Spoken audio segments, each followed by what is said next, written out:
Okay, you're ready to go. We're good? Yeah. Hi, everyone. Welcome to today's live stream. If you are just joining now, I'm going to be doing the marketing while Joe does shoutouts. So if you want to put where you're watching from, that's how we usually start these off. And we will go ahead and get started on doing some chrome and gold tips on how to paint and shade them. So Joe, take it away. All right. So Smoke Illustration says, hello, Tim and Joe. Here's Smoke from Belgium. Death Rabbit says, hello from Florida. Sindra says, hello from California. Megan says, hey, boys, what a day. What a lovely day from across the way. What a day. What a lovely day.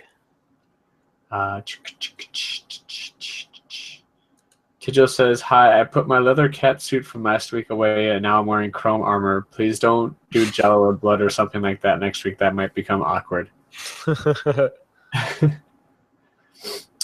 Annie says, hello from Cold Forest of northern Sweden.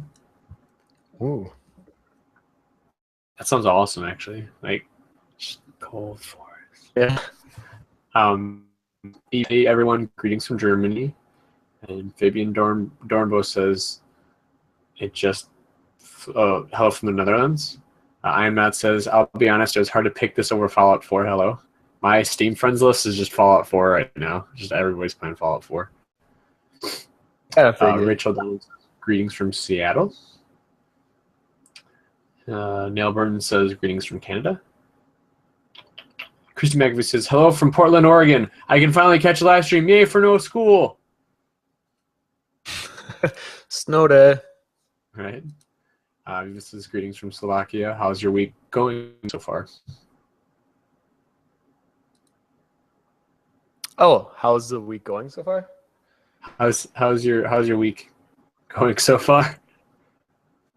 It's been kind of crazy. If you guys were following us at all, we had a big Halloween party last Saturday. That's why I'm bald right now. I was one of the war boys from Mad Max, specifically Nux. He was my favorite character.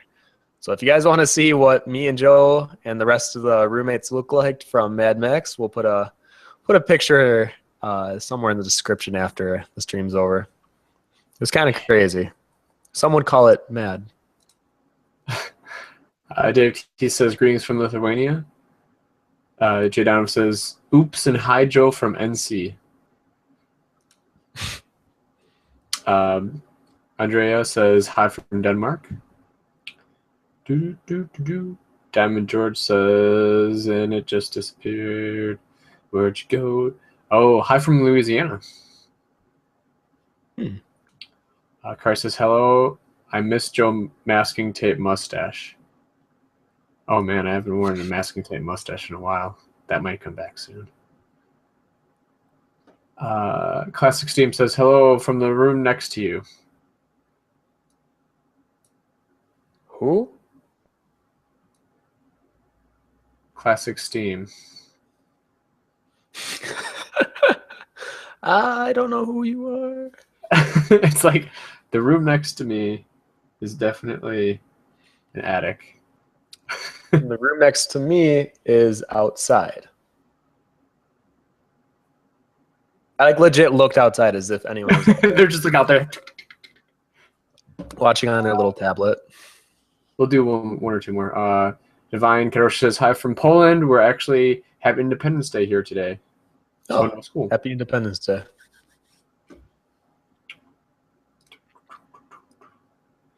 Say and says, hello from Florida. I promise not to eat your faces.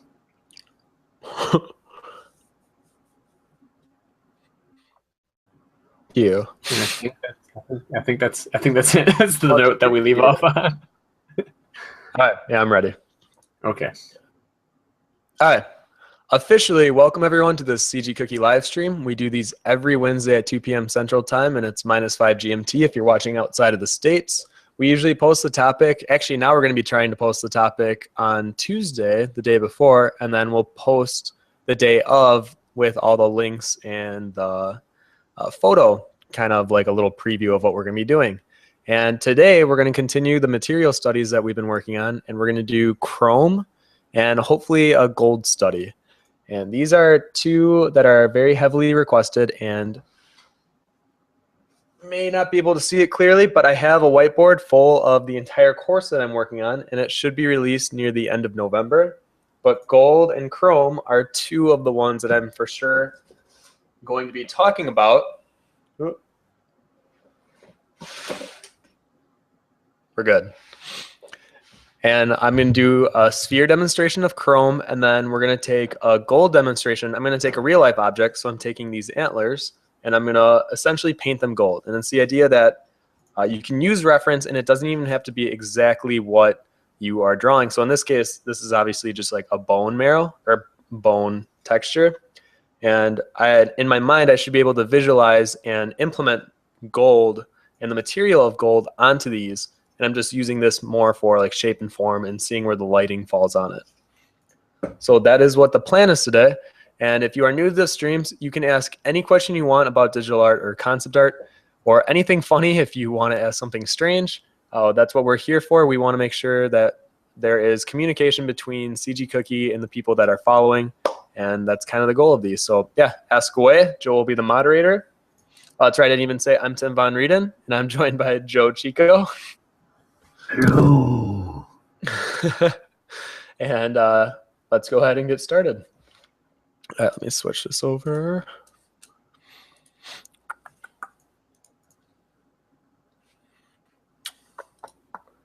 And switched. All right. So the one on the left was a demonstration. Oh, you know what? Hold on. Let me switch back really quick. I think you're using reference is so important, but having physical reference right in front of you, I think, is almost just as, if not more important. So Joe actually had this little metal ball. I don't know how well you can see it on there, but if you have the actual reference, you should paint that instead of like a Google image that you find online. And there's so many little details and nuances in these materials. Like, I don't know how well you can see the like minor scratches and little dirt particles that are on this, but that's what will make it into something that is highly rendered from looking more basic. And those little imperfections are what will push you kind of to the next level. But the reason I want to say that is because I also have like this chrome chain. This is real chain link, and I can use that for the reflection study, as well as this fake gold little baker that Jonathan printed for me for last Christmas. And it's going to be kind of my reference for how the lighting affects the actual material. So I have those on my desk. I wanted to at least tell you guys before I go ahead and start, because that's why you might hear like noises if you hear like chain rattling. I'm not like chained to my desk or chair or anything. Yes, he is. I'm a slave to my work. All right. So on the left is the result that we're trying to hit here. Let me go ahead and, oops. There we go. Okay. So this is going to be a really simple way to create chrome. And I think doing a sphere study is one of the easiest ways to show how light will bounce around on the object itself. With more complex shapes, it becomes a little more difficult. With a sphere, you're really breaking it down. So let me go ahead and I'm going to switch to, hold on, my tablet's mapping out both of the screen areas. Let me switch to monitor 1. We're good. All right. So I'm going to be using a soft edge brush to start this off. So the first thing that I'm going to do is I'm going to make a new layer. And you know what? I'm going to take away that gradient in the background too. So you can really see it's just a gray, neutral gray background with a black sphere that we just kind of like stamped onto the canvas right now. But it's on its own layer. So I'm going to mask out that sphere that we have going out there. I'm going to color pick from the background. And using the soft edge brush, I'm going to first, I'm going to gently brush it near the top, because this is where the direct source of light is coming. And then imagining that this object is set in a like neutral gray universe, kind of like the first one, it's going to have a very heavy bounce light. That's because this object is very reflective in nature. So I want to reflect the area that the object is sitting on. And in this case, it's that neutral gray.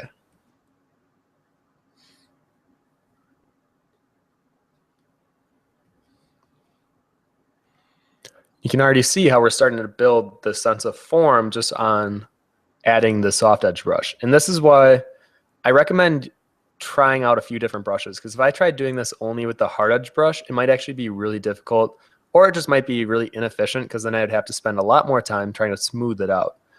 But in this case, since I don't want to focus on the details or like the scratches or the surface texture, I'm just focusing on how lighting is affecting the sphere. The next thing that I'm going to actually do is I'm going to give it a cast shadow here. So I'm going to go make a new layer under it. I'm going to ground our object onto this plane here.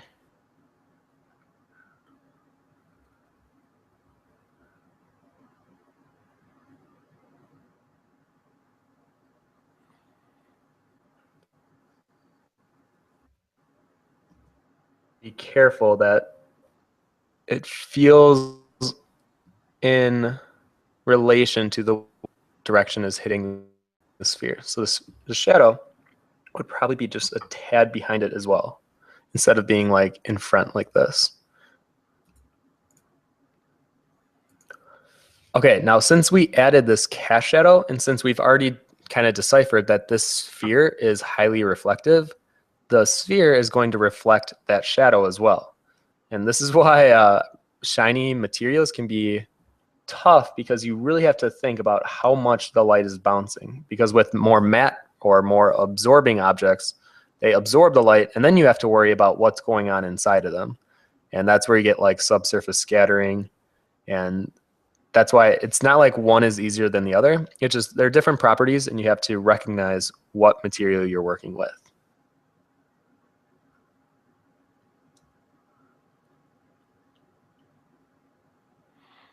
Don't want to do too much. I want to keep it right more near the edge. Because since this is a spherical object, it does warp the perspective of what it's reflecting. It won't be like a mirror where it's giving you a perfect orthographic view reflection. It's going to try to reflect as much of the area around it based on our perspective.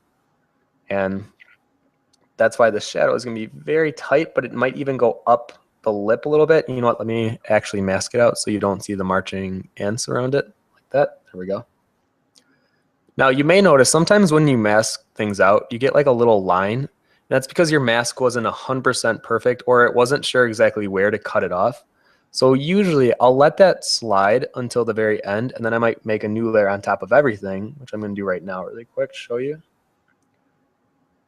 And then I usually will just paint right over it.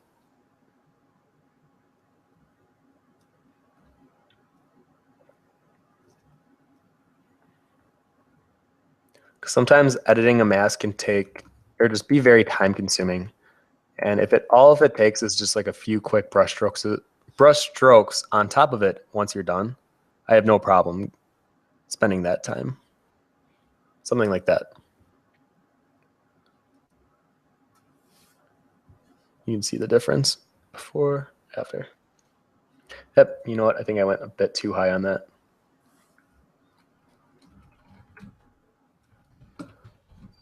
If you guys have questions, I promise we'll get to them in just a second.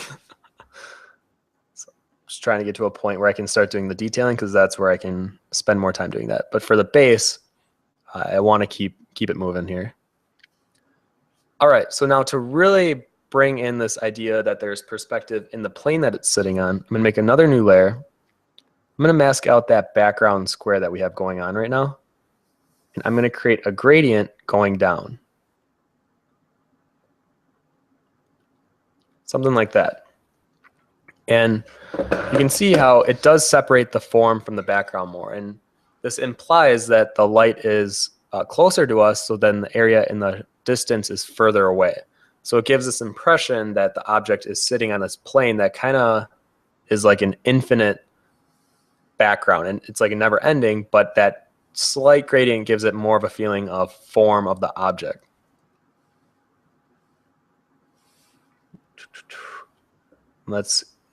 Now we can start doing some of the fun parts. So this is where we get into the actual highlight and putting in more of the lighter gray values and even some of the white ones. Typically, I try to stray away from using pure white, So I'm going to get pretty close to it, but not quite pure white. And, oh, you know what? Before I show you guys the highlight, the reason that I am doing this chrome one specifically is because when I was doing these material studies, there's an artist that I found one of his studies, and I really, really like it. And I'm going to show it to you right now. This is from Simon de Book, I want to say. But if you can see, his middle one is chrome.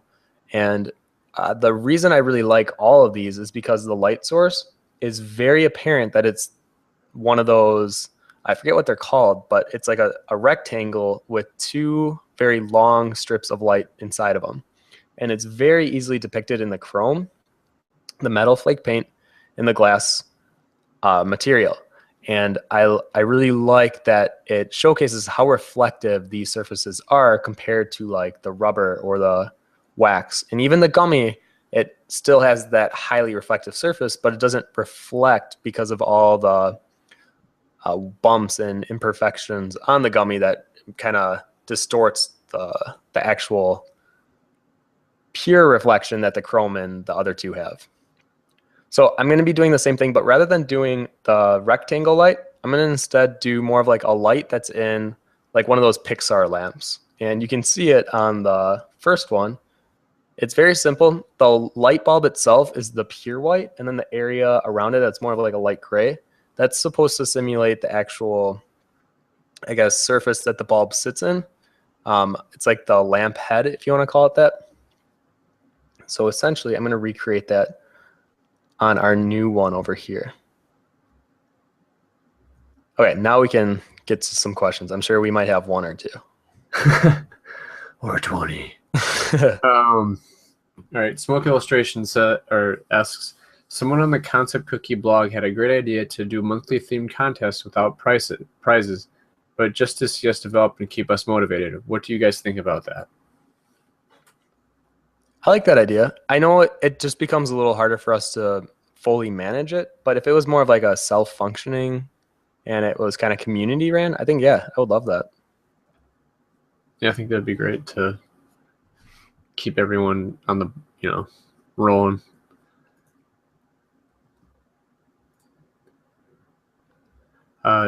Jay Donovan asks, how do you pre-plan a picture before committing to paper?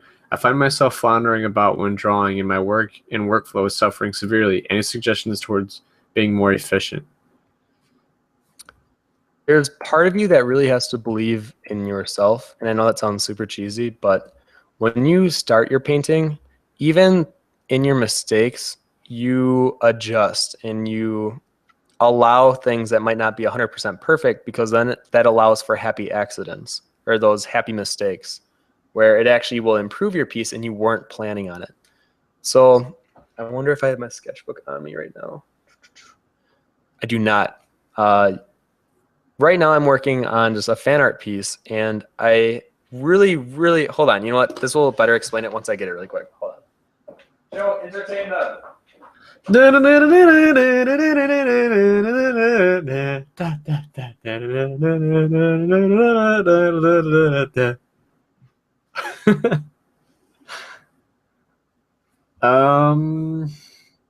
Yeah. Anyone heard any good jokes lately? No? Nope, nobody? All right.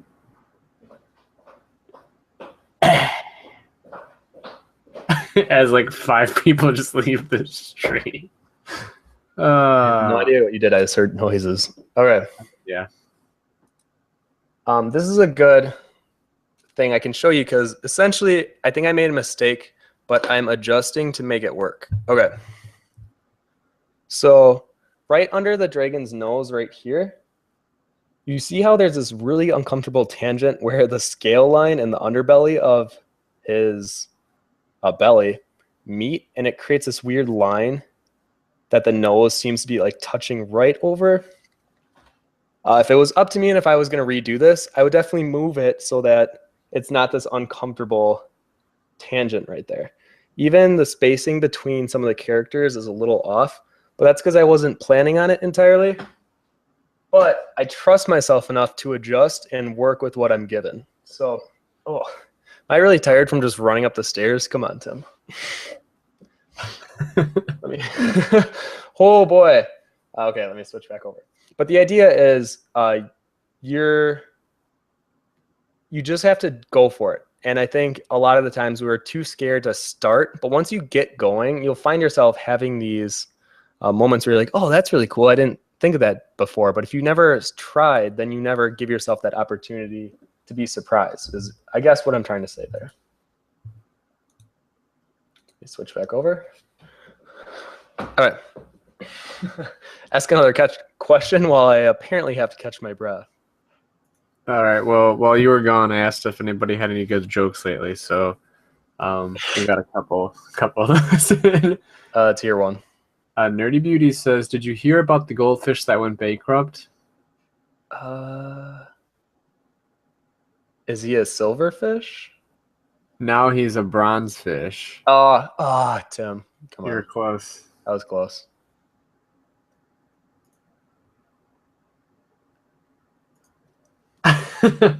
What did the buffalo say to his child when he sent him off to school?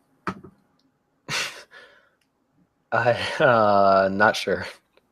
Bison. That's a good one. I like that one.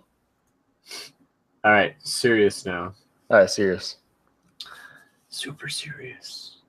This question has been on there for a while. It says, "What are your thoughts on the FZD school? I'm going in June next year. Art Center was too expensive for me." I mean, based on the YouTube videos that I've watched, and trust me, I've seen most of them, I really like it. I think that school has so much, I don't know what the right word for this is, but I feel like they really push their students beyond what they believe they're capable of. And I really, really admire that idea, because I think when you're pushed to your limit and then you're asked to do more, that's when you really almost have to force yourself to level up and become a better artist. So I really like it. But then again, I've never gone there, so it's not like I can give like a personal experience feedback. But from what I've seen and the impression that I get, it seems to be really good. Man, Art Center isn't FZD in Singapore? I believe so. Wouldn't that be expensive? Probably. A lot of people are asking about putting the ball in an environment and then seeing how the reflections work.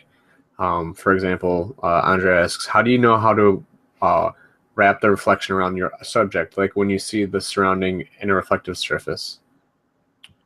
Oh boy. I wasn't going to do warping in this one, but let me see if I can do something. I guess I will do a bit of warping. Let me do something really quick.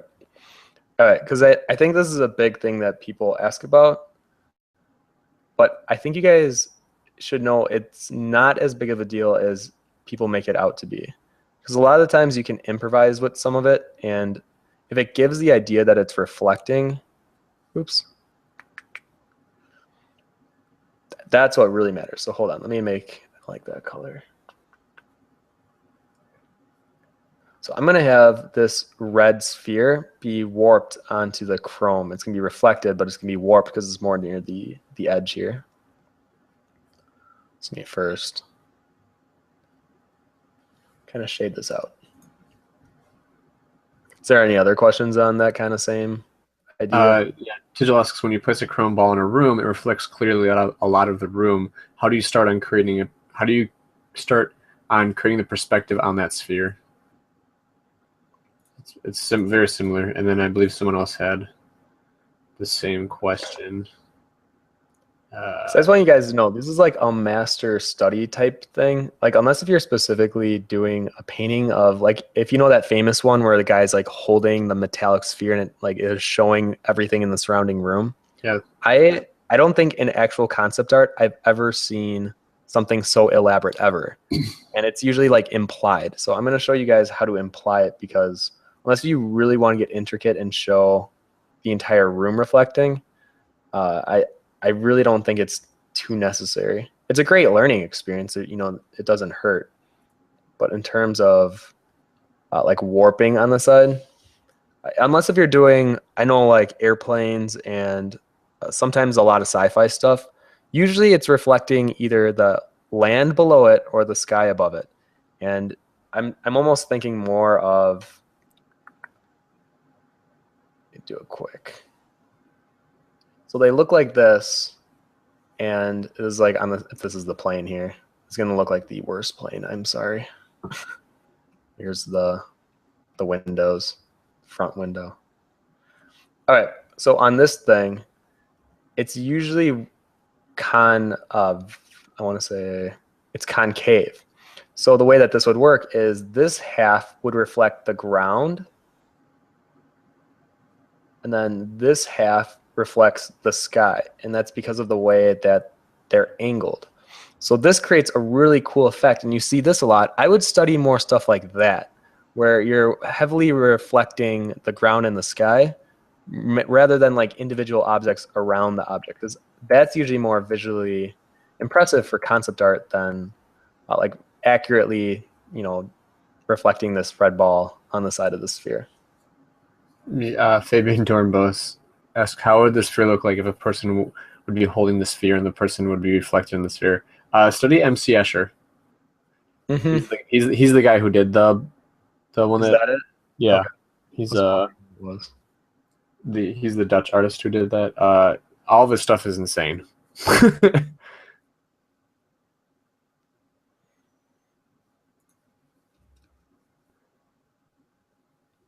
So pretty much when I'm doing this, I'm imagining where the ball is in relation to the silver sphere, and I'm not trying to make it look soft. I'm really trying to make it look reflected, so having it be more soft edge doesn't make as much sense here.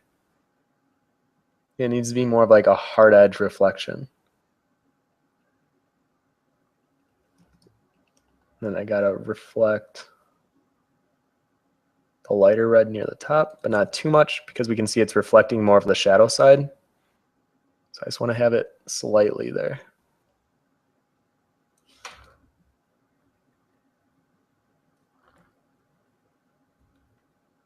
It would warp around the edge.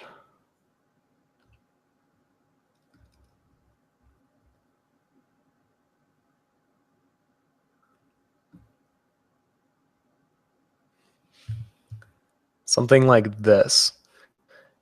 And then on top of that, that's when I would go back to the first sphere that we have and then lay on the lighting effects on the actual sphere. So like if there's bounce light, because in this sense, you still got to remember that the first sphere that we created is still a material itself. So that material is collecting bounce light, and that bounce light would be overlaid on the material or on the object that it's reflecting. This can get really confusing really fast. So I'm not trying to do something crazy complex here. And I hope you guys kind of are picking up what I'm laying down here.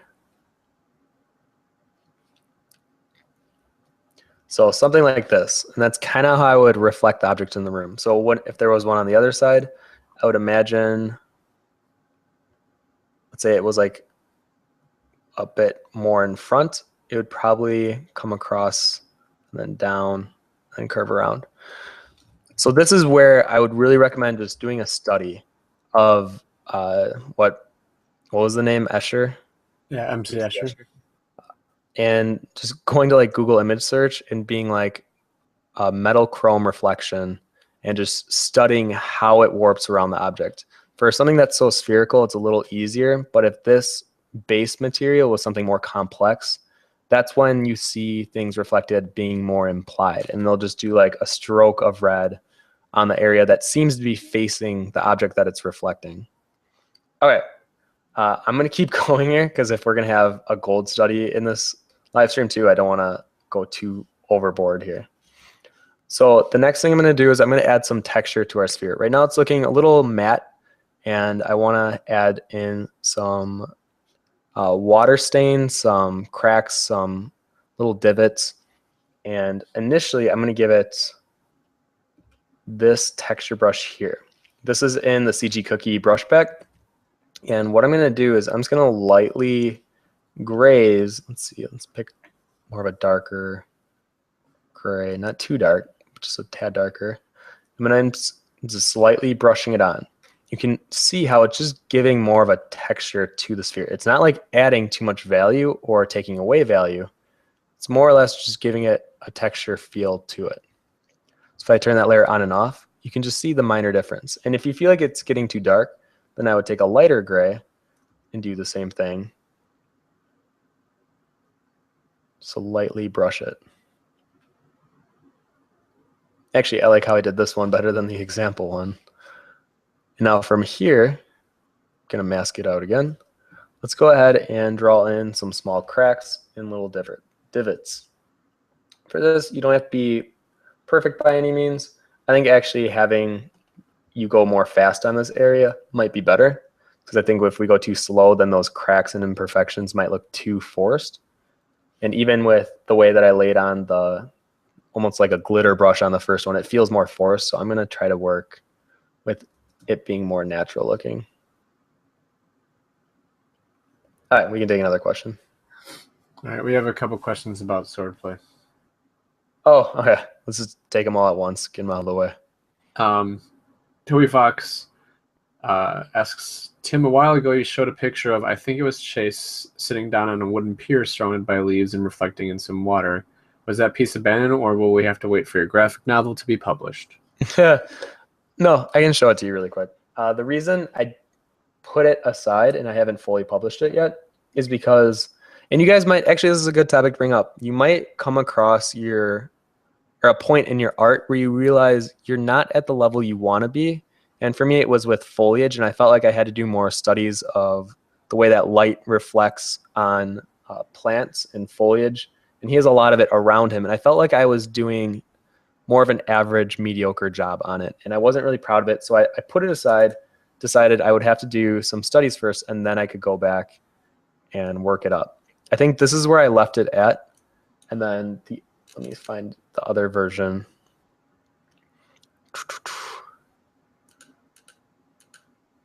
Oh, they pretty much look exactly the same. But pretty much with these, you know what? I'm going to find the one that I actually like.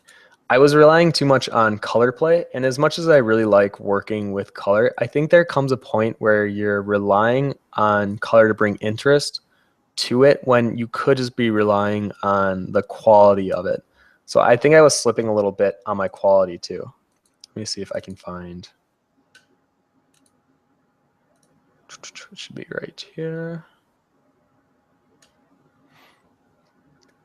And I know I always promote the idea of you have to really push through your struggles. And for me, it's just I need to take the time to actually do some more leaf studies.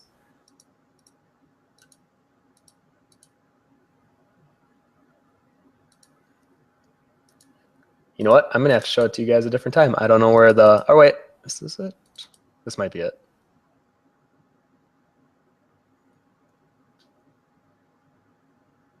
It's almost like I wanted more. There we go. So this was the base, and you can see the difference between it being like overly colorful and kind of relying here just on the mood and letting the colors speak for themselves without being a distraction. I felt like a lot of the blues and purples, yeah, they added in maybe a cool mix, but it was throwing off the overall mood that I was trying to create with my piece. And for me, the emotion, the mood that you're trying to send in the piece means more to me. So I want to rework that a bit. So yeah, I didn't abandon it. Megan also asks, hey Tim, how is swordplay coming? Checking in to see how you're doing with it and what is in store. The next thing, I actually decided once I finished the swordplay fan art that I was going to dive into doing more writing for it. But what was kind of cool, and I guess I can show you guys right now, is if you guys know who Loesch is, she sent me, I commissioned her to do red fan art. And here it is. Let me download it really quick again. So I can show you guys what it looks like. There we go. Wait, can you see it? Yeah. So what I'm thinking of doing, if you guys haven't already here, is I'm going to commission a bunch of artists, the ones that I've really respected over the years, to do commissions of whichever character they want in my cast. And Loesch was the first. And yeah, I'll give you guys updates as I move on. But the next big thing for me is actually writing it. I think that's something that I was relying too much on a third-party source to help me with, and I think now I just need to really trust my own writing skills and maybe beef up my grammar and my vocabulary and start the actual writing process. But I am looking to get the full cast, at least the lineup done, so you get to see that. Really quick, with these spheres, I'm also adding in these little scratch lines. You can see before and after right there. So I made the brush really small, and I'm just like doing a light scratching of the surface. This gives the impression that the ball has been used, whether it's in rolling or it's been nicked. It's that little detail that I've always liked seeing on metal or metallic surfaces, and it's something that you should try out if you're doing one. And the coolest thing is if you do it over this red reflection sphere over here, it will really add a sense of realism, because then you're going back to the idea that it's reflecting this object. It's not like a red part of the chrome material.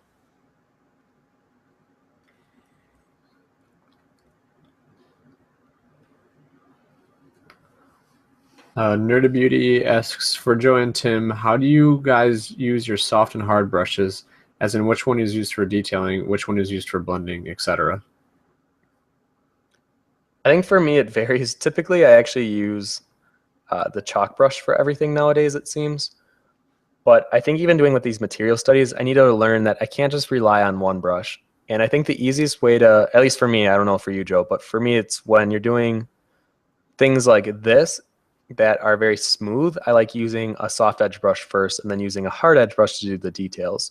But then when I'm doing something with a lot of texture, I like working with a textured brush, like this chalk brush or even a skin brush, something that has a graininess to the edge.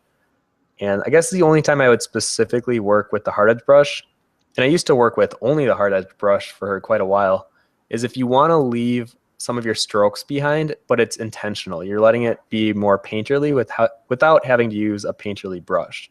And that's kind of the feel that you get when you use the hard edge brush. Yeah, right now I'm playing a lot with just using a brush that goes.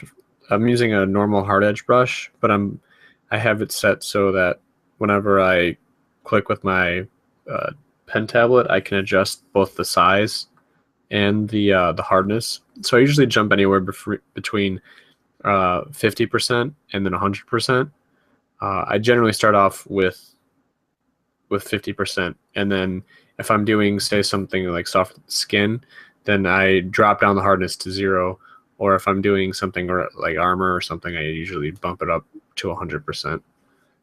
That's how I've been usually tackling it. But like Tim said, if we're going to do heavy rendered detailed, then of course, I mean, a brush is going to save you so much time. Mm-hmm. Okay, really quick. I'm just adding a dent in the ball or the sphere, and I'm zooming in so you guys can see what I'm doing. Pretty much, this is kind of fun to do too on flat surfaces or hard edge surfaces. If you want to add a little indent or a crease, pretty much work with the contrast and work with the opposite lighting scenario. So let me really quick paint it and then zoom out. So you can see the idea is the light source is coming from overhead. So if we took a chunk out of the sphere, this bottom area would reflect the light area, and then the area on top would be more in shadow. But if we really wanted to get, if it was like this immensely reflective surface, we might even get some red to appear at some angle, because at some very small angle, we would probably be reflecting that red surface. So having it in there wouldn't seem all that abstract. But if you zoom out and if it looks distracting, then I would just go ahead and take out the red. But you know what? I think for now I'm going to actually leave it. Oops. There we go. And then if you add a bunch of nicks and little cracks everywhere, that's when you get a really cool sense of realism that wasn't there before. Okay. Just for time purposes, I think I'm going to move on to the gold one. But if you guys have any more questions on Chrome, you can still feel free to ask them. I don't want to make it seem like you can't focus on Chrome or anything of that nature for switching to gold. Before we start off, I'm going to do a question or two. Okay. Is it on this or gold? It's on just art. Okay. What would you guys recommend for loosening up when doing sketches? All of my current sketches are really stiff, and I would love the help. Loosening up. I guess I don't really loosen up. I just kind of. I get you answer first, Joe. Let me think about that because I don't know if I do or not.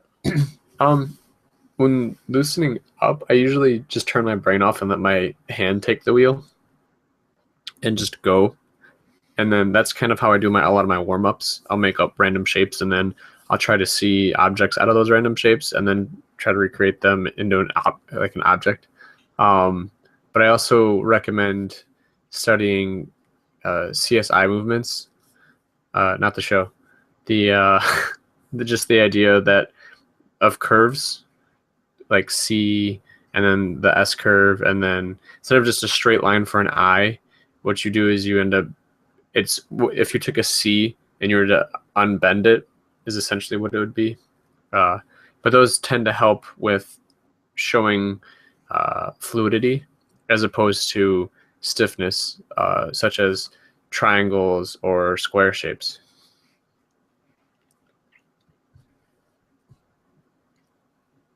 Yeah, I guess that would be the best way to do it. Even when I was in school, I know a lot of people did those tests where it's like the continuous line one, where while you're doing a new piece, you can't lift your pen off the paper and you have to like create shapes out of that.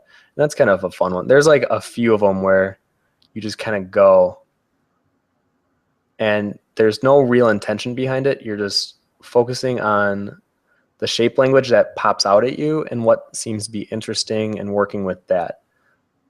Those are fun. Actually, you know what? I do them. I call them throwaways. So they're pieces with no clear sight. You're just purely working on instinct and drive, and that's kind of what drives the piece forward.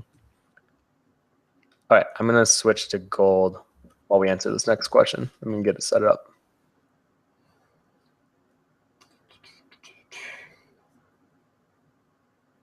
Are conventions worth it? I mean, how can they help you as an artist? That's a good question. I think it's worth it just for the community and meeting people. I think for me, I feel like I'm always behind a desk, and even though I talk to people online and I constantly communicate with people online, since it's not like a face-to-face conversation, I feel like I don't get that sense of talking with them. It's more I'm just talking myself to like a computer.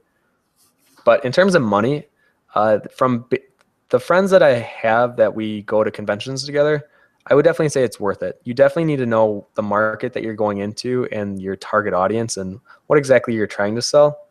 But if you're willing to try and you're not afraid to fail, I definitely think conventions are worth it for you. Just be very aware of your money and where it's going and what you're investing into in terms of your booth, your prints, whatever product you're making, and make sure that if your goal is to try to make profit, that you are keeping track of all your numbers. And I think there's a lot of artists that sometimes lose track of that, or they don't care enough, and they might actually be losing money going to conventions rather than gaining money. So just be, even if numbers aren't really your thing, or just math or finances in general, at least give it like the minimum amount of effort to at least keep track of your inventory and what you're selling it for, and making sure that there's enough margin in between the cost of the product and what you're making so that it's worth it for you. On a side note on that, besides it being a money thing, it's a very good networking opportunity as well. Mm-hmm. I mean, I know you've met several people at conventions that I know, especially with like ones like Spectrum or the bigger ones, like meeting James Gio or Jimbo Box and DeviantArt. That was really awesome to sit down and talk with that guy and talk about his process and whatnot. So it's a really good opportunity to just meet other artists as well. Absolutely. Nerdy Beauty asks, I heard that using white backgrounds is not encouraged because you might choose the wrong values when choosing colors. What are your thoughts? Couldn't agree more. That's why I'm painting this gray background right now. And I explain it in my color course why that is. And essentially it's because white is 100% brightness, essentially. And when you're laying out your colors, you might subconsciously, not even knowingly, pick lighter colors so that the contrast isn't so great working on a white background. But when you're working on a neutral background, you have more of a range of working bright to dark that doesn't feel so contrasted when you're working on just pure white. So that's why right here, when I'm doing the gold, I'm going to lay down this neutral background first. Okay, so before I start this gold study, if you guys weren't here in the beginning, I am painting this antler thing that's kind of on my desk, and I'm working with the lights and shadows that are affecting it right at this moment currently. And the way I'm going to be doing this is I had this pre-sketch here, and you can see that I didn't do it in black. And I'll explain why that is later, but what I want to focus on is I'm using this gold tutorial that we created, I want to say like 2 or 3 years ago on Concept Cookie, and I'm going to be using the same colors, and for the most part, working in that order of the colors on the very top bar here. So if you want to work with the colors that I'm working with when I paint gold, you can go ahead and download that. If you just Google gold tutorial, it'll be like one of the first ones that you can find. Or drawing gold, painting gold, one of the two. So I'm going to first make a new layer underneath of the line art layer. I'm going to grab this first color here.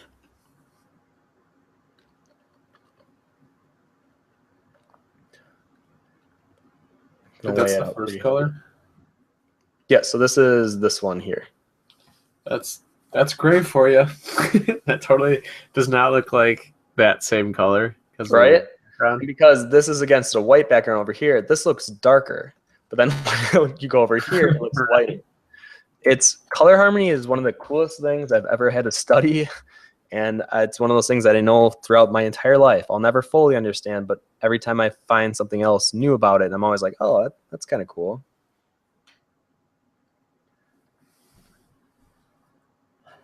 All right, so this is a little trick that you guys can try. I'm hoping it works well.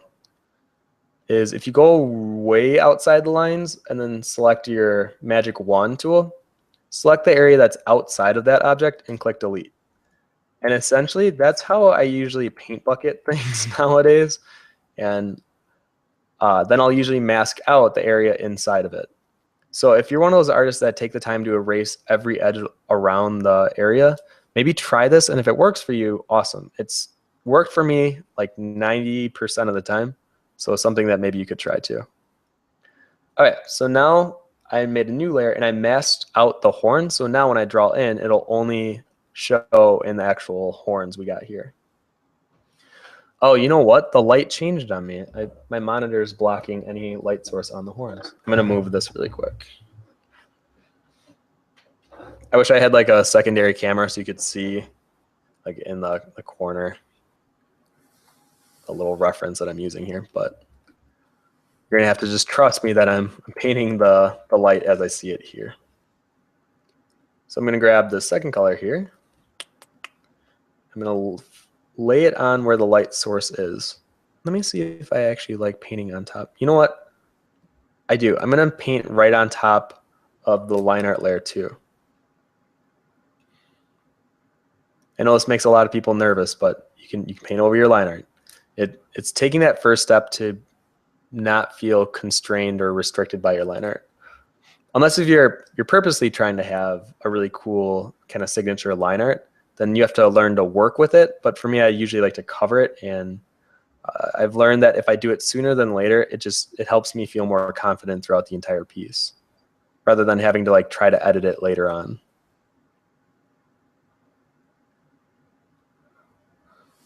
Now with gold, this is a interesting subject matter to do. Like on the sphere, like I said earlier, it's a lot easier to do reflective surfaces in a way that there's like 3 gradients that you kind of have to focus on. When your object has more of a complex shape, that's when it becomes a bit more difficult, because then you're working with a bunch of different reflections and angles that it's facing the light, and you have to keep it cohesive throughout. Because if there's an area that really seems to be in contrast with another area in terms of the way you lit it, then it kind of throws off the entire realism or where the light source is even coming from. So you got to be careful with that.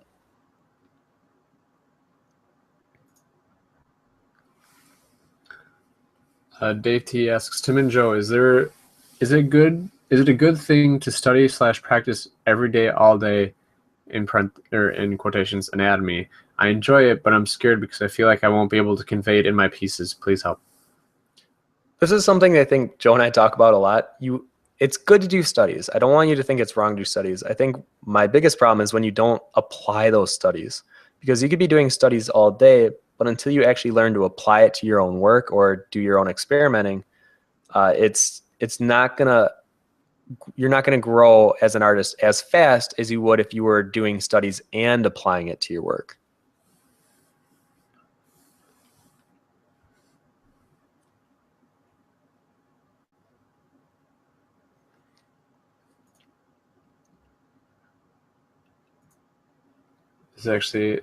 This is a segue for something that I was thinking about. It says, I think it's Car. It says, why don't you create a course on plants? That way you can study them for work. This is a very good question. Right now, I'm actually kind of locked into like 4 more courses before I can do any what I consider more of like the fun ones. So until I finish the fundamental courses, I can't do like a full character course or a full foliage course or an anatomy course. And the idea is that if we can have a really strong set of fundamentals, we can always refer to those if people have a question on lighting or material or color or shapes. And having that foundation to always be able to refer to is kind of our goal at this moment. So in the future, yes, I think I will do something that I could take from work and then apply it to my own personal stuff. And if you guys haven't heard yet, we're planning on bringing back the exercises, and it'll probably be probably actually January of 2016, where every 2 weeks we're going to do what we did before on challenging you guys as a community to do these little exercises. And admittedly, there are a slew of them that I specifically did because I wanted to further understand a specific subject matter. I remember one of them was braids. I tried drawing a braid I was doing a fan art of Jinx from League of Legends. And I remember the first time I did a braid, I was like, this looks horrible. And I was like, I should know how to do this. Like, I know how to braid. My sister taught me when I was young how to braid. So I know the pattern and the look of it, but until I actually studied it and like figured out how you could almost just do, actually, let me do it smaller. Like a zigzag. And then you draw in these like little curved C's essentially. Hold on. There we go. And that will create your braid. And then usually you loosen up the middle area so it doesn't look so tight. But for me, that was a learning experience where my initial braid looked horrible, and I was trying to figure out, okay, how can I draw a braid quicker, more efficiently, that still represents and feels like a braid. So yeah, those exercises will be coming back, and I'm excited to share them with you guys. All right, but before we ask another question really quick, this was the first layer that we did, and you should be able to tell just from the first layer where the light source is coming from, or else you as an artist haven't done your job correctly. And for the most part, I would hope that you guys can tell where the light source is coming from. And if you guessed it's coming from this side and it's like angled this way, then you would be correct.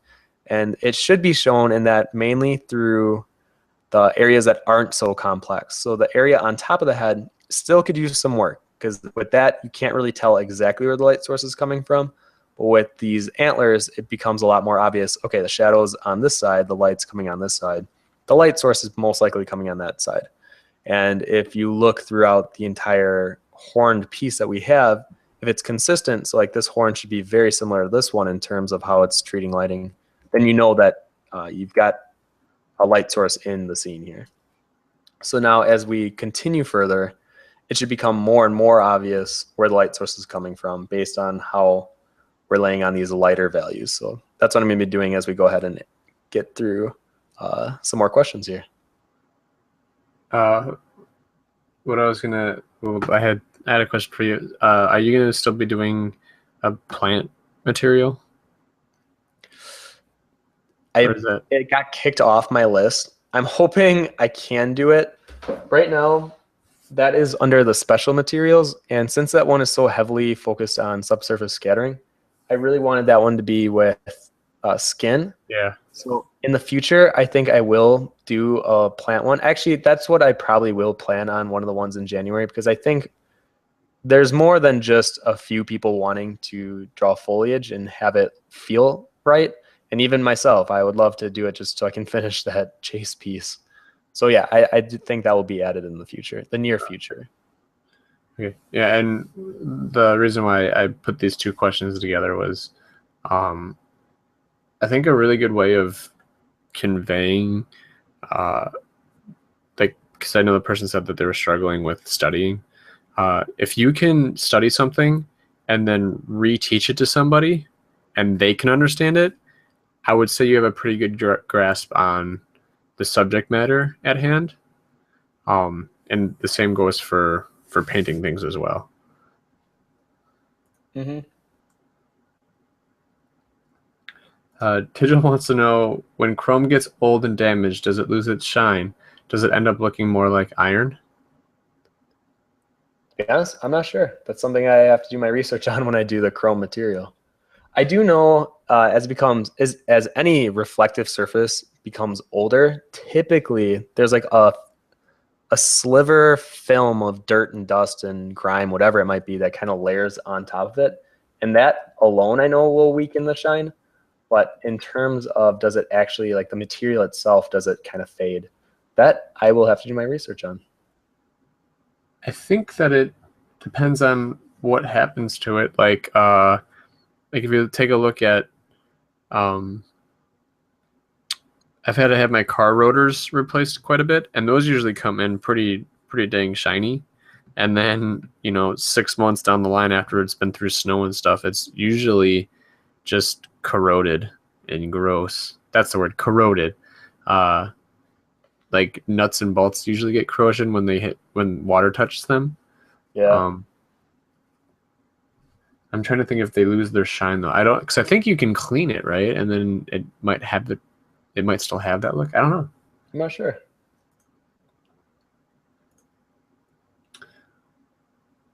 This one is +5. So it's from Card. It says, "How do you guys go hired in CG Cookie?" I think they meant right. How did we get hired for CG Cookie? Oh, so the owner of the company is Wes Burke. He founded it in 2008, and then he brought on Jonathan, who did Blender tutorials. And at that time, Blender was kind of like frowned upon, even though now it's become like this big major player, which is really awesome.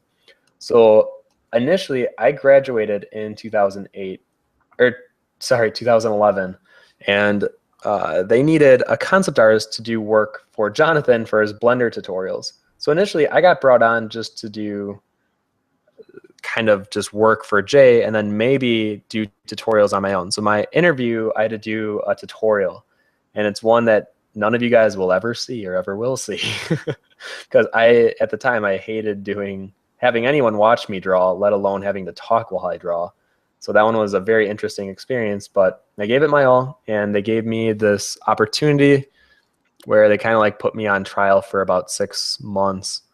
And that's kind of how I got my job at CG Cookie. And then once they gave me Concept Cookie to kind of run on my own and take it however far I wanted it to, I just ran. I took that and I ran as far as I possibly could. And now that's what I'm doing today, every day. As far as how I got hired on the CG Cookie, I met Tim last year. Man, that that sounds weird. Met Tim last So year. you're gonna end it right there. I was like, really? And that's it. That's it. No, I met Tim last year, and then started helping out with live streams. Right? It was just kind of one of those. Oh no, the workshop. Was a workshop? I thought there was like a live stream that I just like hopped in because you I needed a think it was a live moderator. stream. You're right. I needed help because the person I had couldn't do it that day. Yeah. So it was just like So I kind of fell into it and just been helping Tim out ever since. It's been a fun little ride. Oh man, I'm really liking the direction of this right now. So hopefully as you get into the kind of these finer details, you can start to define where the light source is coming from. And I'm trying to pull colors that I'm already using from the color palette that we've already used. So I'm not trying to, and definitely don't just rely on black and white. That was like one of the biggest things I talked about in my color course that I don't want you guys relying on, because you can definitely show shape and value with, I know you guys can't see my color picker, but right now the darkest brown is about midway through. We're actually closer to mid gray than we are black with the darkest parts that I'm adding here. And then for the highlights, we're actually still closer to mid gray than we are to white. And that range is, we're giving so much value just from the tonal contrast in the hue and the saturation, not so much in the value. And if you're really curious about color, I would just recommend watching the color course. It's something that we spent a lot of time working on and trying to understand and put it in a format that will hopefully help you guys better understand color and how that works with lighting. So here I'm having the shadow colors not be this dark brown, but maybe having the areas that are in light kind of be reflected with this lighter value to give it that contrast. Oh, there was a question. Where'd it go? I think it was I am not. Yeah, there it goes. I am not says, I'm guessing you have some words that trigger an auto delete for questions, but I'll try to be sneaky. We don't. I don't auto delete ones. The ones that I usually auto delete are the greeting ones that were from the beginning, where people are like, "Hi," because I want to try to make more room. But most of the questions I usually leave up, especially for Tim to take a look at it the last 5-10 minutes. But anyway, their question was, do you avoid drawing people without clothing articles on their body? A lot of artists seem to. What are your thoughts on that? Is it seen as quote unquote bad? Wait, trying to, do I avoid drawing people without clothing? So do I draw nude people? Is that the Yeah. question? Yeah, like when I was in life drawing, I feel like you kind of have to draw nude people. Right? No, I think it's a great way to understand form and anatomy, and the body is beautiful. I don't know why people would be ashamed of it. Unless if we're getting into the territory of objectifying a person, and I know I have a very strong opinion of that.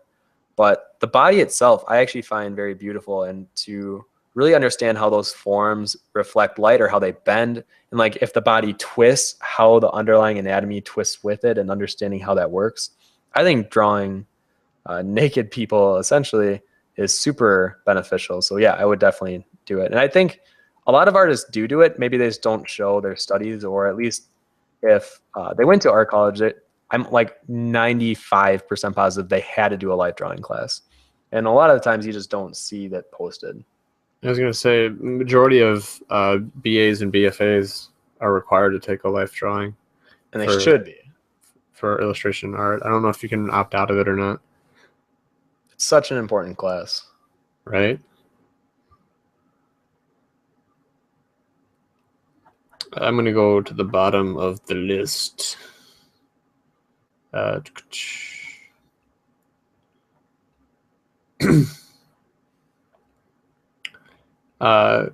Fumox asks, Tim, do you ever consider painting those two pumpkins behind you as a traditional still life painting? Speaking of lighting effects. Actually, really quick, you know what? This is going to be in the course. Let me switch over to... All right, let me grab the other one really quick. All right, so these two pumpkins are going to be in the course because, I don't know, can you see this? Okay. Can you tell kind of a glaring difference between one and the other? This one is very shiny. This one's more matte. And the reason is because this one is plastic. It's not a real pumpkin. And this one is a real pumpkin. And you can see it still has like a glossy effect. I'm pretty sure a pumpkin does the same thing an apple does, where it creates this waxy surface on it, and that's what gives it that reflective quality. You can see the difference. Even though this technically has a reflective quality, this has a higher reflective quality. And the idea in the course is to explain that every object can be put on a scale from either absorbing light or reflecting it. And in this case, this would be more on the higher reflective. This would be more sort of in the middle. And then something like the bone would be more on the, it absorbs light. Now, it's unfortunately not as simple as just having one scale, because if it reflects light, then you have to think about the objects around it and implementing that into it. And sometimes when it absorbs light, like skin, you have to think about how that light, if it's getting absorbed into the material, can you see any of the effects of what happens underneath of the surface? And that's what you have to think of with objects that absorb lighting. All right, I'll switch back. But actually, you know what? I don't do enough still lifes. And if I ever get back into doing like traditional painting, I would love to do something like this. I was actually thinking about that yesterday when I was making eggs. I was like, I want to do an egg still life. I crack open an egg and look at it.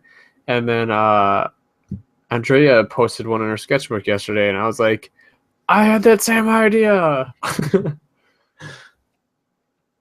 She read your mind. Right. Oh, shoot, I moved the skull. Wait. What?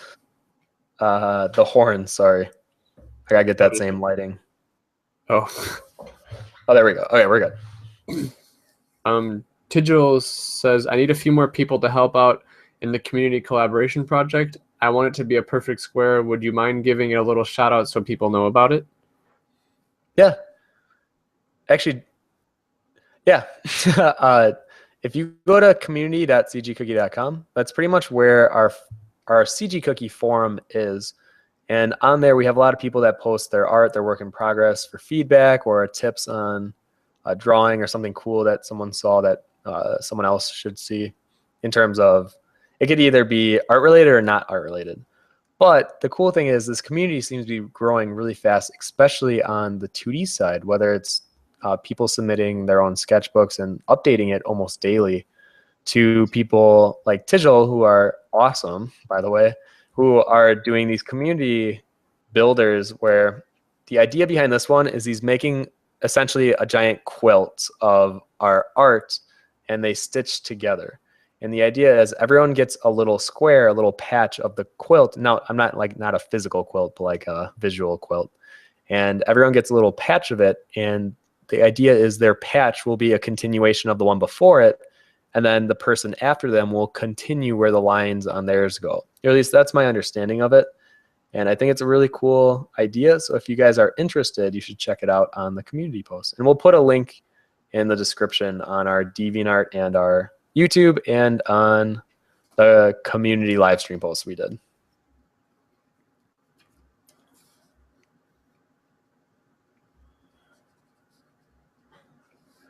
Pons asks, Tim and Joe, I've been studying drawing for some time now, and I always heard I should keep color for last.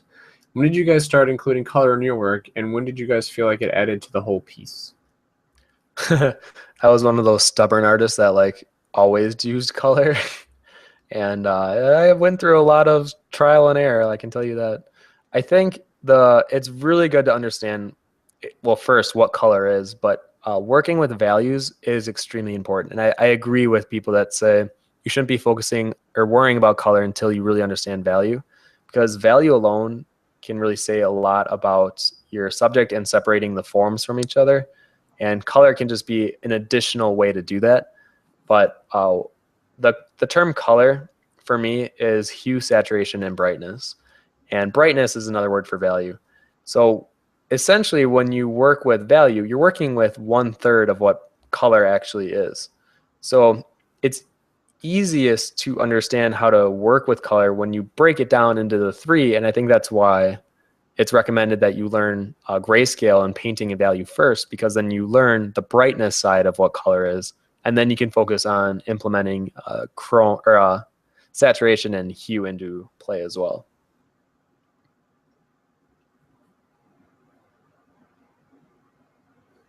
And I still am not comfortable with color. You just got to get to know it, a little better. Take it out on a date, go see a movie together. I had a dinner. Yeah. Steak and lobster. No, that might be implying too much. Dave T says, what do you call a bunch of cats running around? I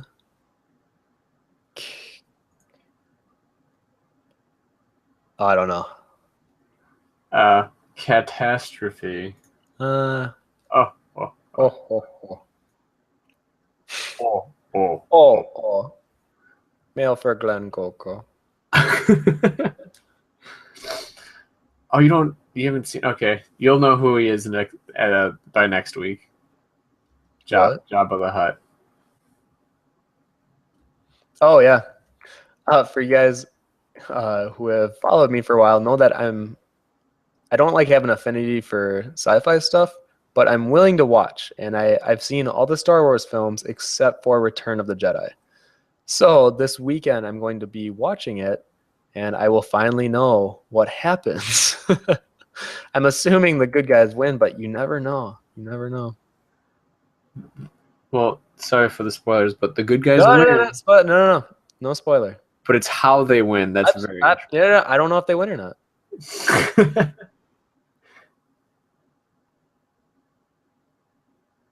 Okay, so we can see what that layer did, and you can see the way difference between before and after. And pretty much you just have to take each area portion by portion, and don't try to rush it. I think when you start to rush things at this point, that's when it becomes either a little sloppy or the lighting doesn't feel consistent. So stay focused. Don't rush areas that need some more time with it. And from here, then we can go even smaller with this third color here. And essentially, I'm trying to just place on this color where the light would be reflecting the most. So in areas where there's more bounce lighting, I probably won't add this color too much, unless if it's like reflecting the area down here. That's where it would become a bit more golden. And one of the best tutorials online, let me see if I can remember where I put it, is from this artist that I found this a long time ago, and I really liked his explanation of using gold. It is Mary, I think is how you say it. But the idea is this front one, this top one, it kind of explained everything I need to know about gold. And the idea is when you paint in the shadows or the areas where it reflects on itself, it'll be warmer. And that's such a huge concept to grasp. So whenever you're painting gold, think of your shadows to be more warm, or if it's reflecting on each other, for it to be more warm. Because otherwise it does begin to look more flat. And you can see even here, these are two examples of a cooler shaded gold and a warmer shaded gold, but they both have a really defined sense of having warm tones in the shadows, where this upper left one does not. So I really like this tutorial. If you don't know what this one is, I would go check it out. If you just do "how do I gold" onto Google, you'll find it, and I would use that as a reference. It's a really good one.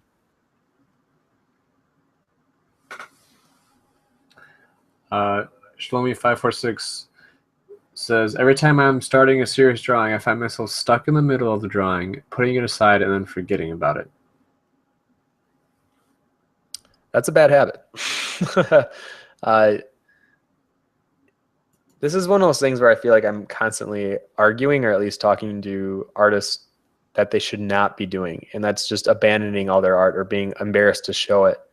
And it's the greatest release when you start just posting everything you do, for the most part, everything that you're working on, and just to be okay with it.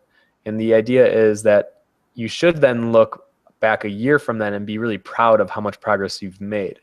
Because even though you can see, your visual eye can see, you're not at the skill level you want to be at, you are still accepting the idea that you're learning, and you're in the process of learning, and you will be better. And I think accepting that almost pushes you over the fear of not posting, because you don't want someone to judge you on the skill level you're at now. You want them to judge you on the skill level you'll be at later. But you'll never be at that later point if you don't take the first step. So I really, really want to encourage you guys to push yourselves to finish your pieces and post more frequently than you probably do.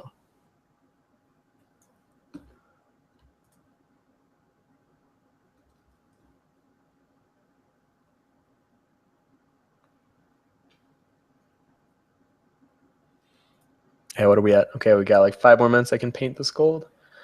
Okay, I'm gonna do one more color, and then I'm gonna do kind of like a pass on the entire thing. For the most part, I'm treating this more of a study.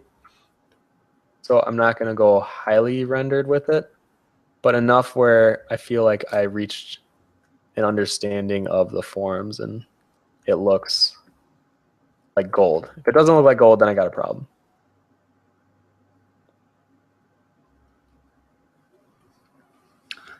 Christy McAmee says, so being a senior in high school, I'm now applying to colleges and universities, and I have to put together a portfolio. I was running on what artwork would be the best to put in it. Like, would it be good to show my growth in art? It can be. I think you're lucky because this isn't a college portfolio. I think with a college portfolio, you really want to cater it to the company you're applying to or just overall quality. Whenever I see a theme in portfolios, it always makes me cringe a little bit. So initially, don't do a theme. Your theme of your portfolio should be, I'm really good at doing art. And for high school to college, I think the things you should show are growth. So yes, I do think that would be a good thing. And then show your latest piece where you're at. And if possible, show some variety. So don't just show like face structure drawings. Like try to show a plant still life or even like a tree, and then do a person, and then do like a few anatomy studies. But really try to push yourself to have the best quality in your portfolio above anything else, because I really think it's substance over style for a portfolio.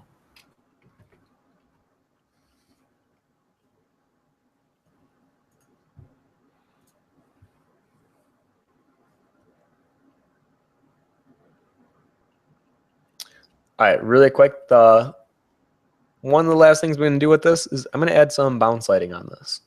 And this can be kind of fun. So I'm going to switch back over to my soft edge brush, and it will be reflecting this gray because that's the environment it's in. So I'm looking at all these shadow areas, and whichever area is pointed more towards the ground, I'm going to have it be reflecting this gray. I can go through, and it really does bring in the subject. It ties in the background and the subject matter even more. And it'll create that cool effect that is actually being placed in this scene. But if you go too much, it might get lost in translation. So you should be careful while you're doing this as well.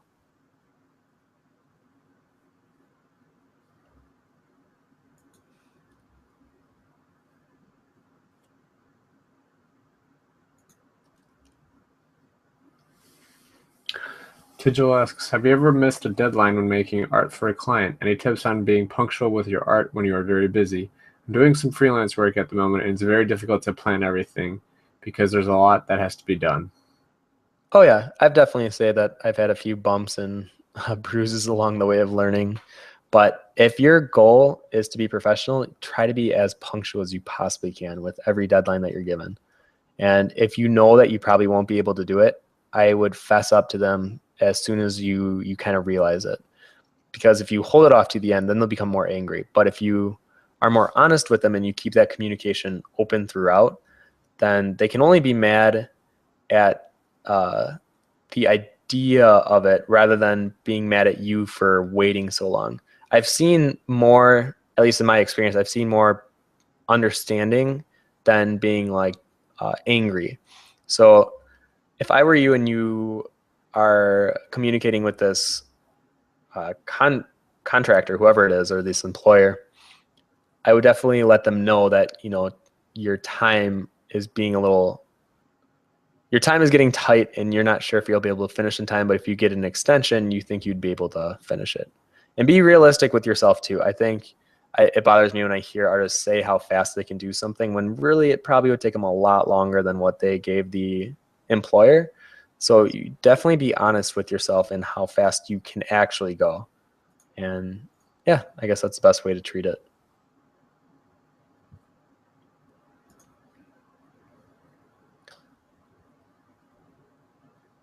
Okay, so one of the last things, so if that bounce light, let me show you what that did before and after. So it's just a nice little effect that ties it more into the background. And now for this last effect, I could go through the entire thing and blend it a bit more. It's a bit rough. Sometimes that chalk brush is a bit too painterly for my liking when it comes to doing more of like a smooth object. But since the subject matter that we are working with has so much of this nuance, imperfection surface texture. It kind of works for it, but I do want to give it a slightly more gold effect. So I'm going to switch to a metal brush and do like a slight grazing throughout, and hopefully it'll give it a cool little effect here.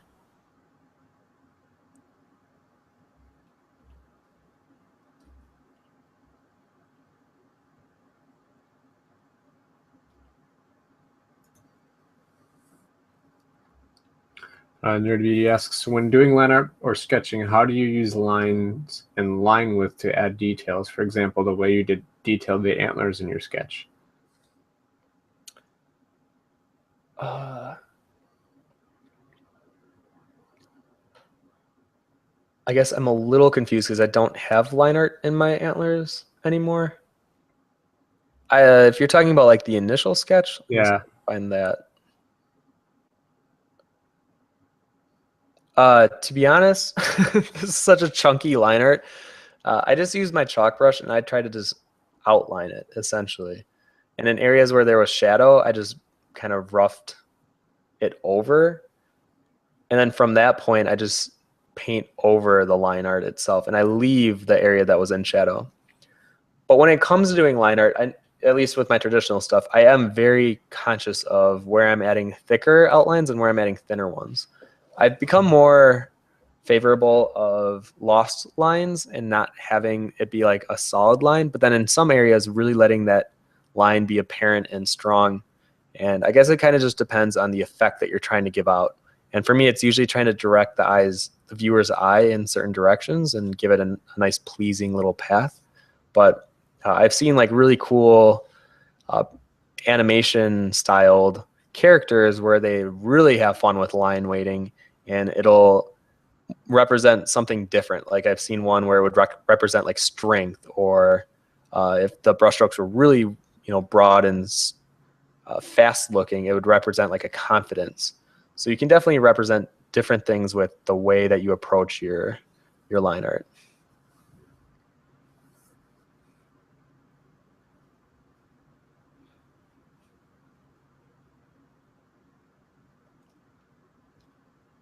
I think the very last thing I do before I do my final question is I'm going to do an overlay pass. Now, mind you, this isn't 100% recommended, and I try to stay away from doing too much overlay because I will admit I think I used it too much as a crutch in my past and even sometimes still today. But I'm just going to punch up the areas that are hitting the light the most just so we can really give a cool kind of glowing effect to this gold. And I always lay it on heavier, and then I go on my layers opacity and I turn it down. So it's intentionally looking a little heavy right now. And I go to layers opacity, turn it down. And you can see it's just a minor difference, but it's one that I kind of like. So I'm going to leave it. And then I guess from this point forward, I would probably go more into the detailing and rendering the actual detail on it, like all these little ridges and whatever. But in terms of just laying out a base, that's how I would go about doing it and leaving your details for last. And I think that's really important for, hopefully you guys saw that when I was working, I wasn't focusing on the details or where every individual crack was. Like there's so many cracks in this area down here that's like rigidy looking, but I know I can get to them when I get more into the detailing stage rather than focusing on it too soon, because then I'm becoming not as efficient. I'm being distracted at that point pretty much. So yeah, Joe, you have one last good question that you can find? Then I'll do my pass through.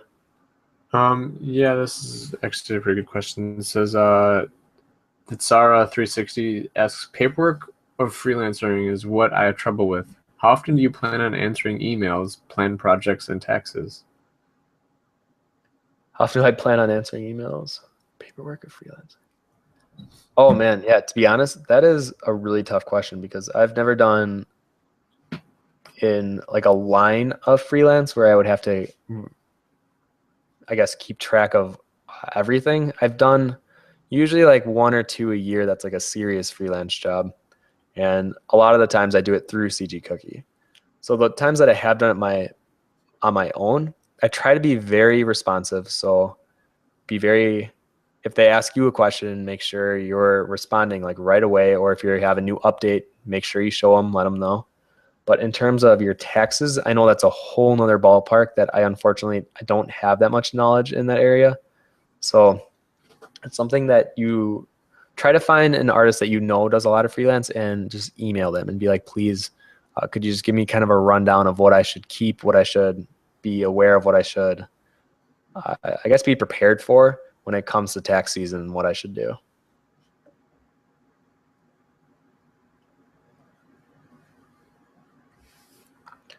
All right, this is where I can go through. Yeah. All right, let's see here. Annie is asking, hey, I'm currently working on an illustration piece and would need feedback. Do you know a good website where I can get feedback? Thanks. Our community. So if you go to community.cgcookie.com, I've actually seen the most response back in like given critiques that are more than just that's good or nice job. And it's been really surprising. You know, you're never sure when you have a forum that you create if people are going to be more responsive or they're going to be more short. But it seems like this one has been more responsive. So I do feel comfortable recommending our own community.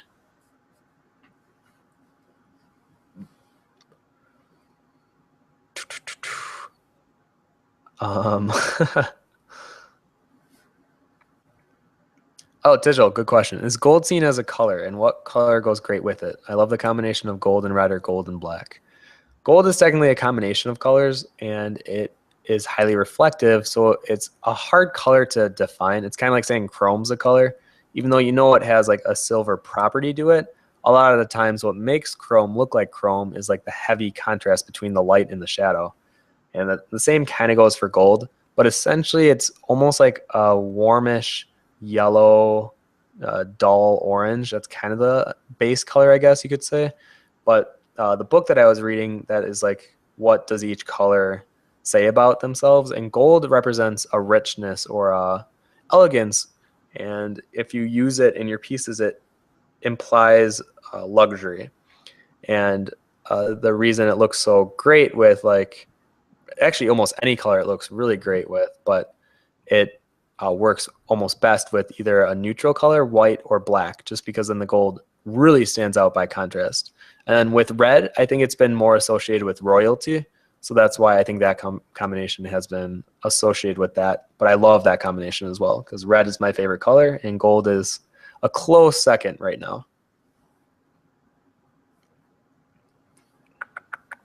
Let's see here.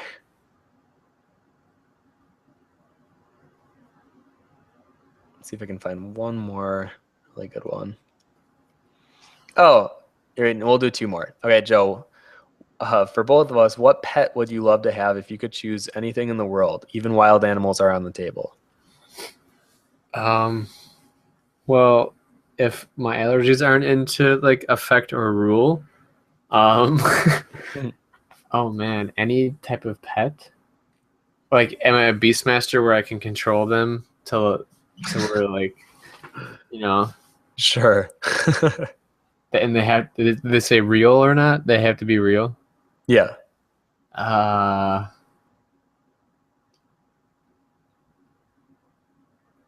You go first because this is gonna take a while for me to think about. All right.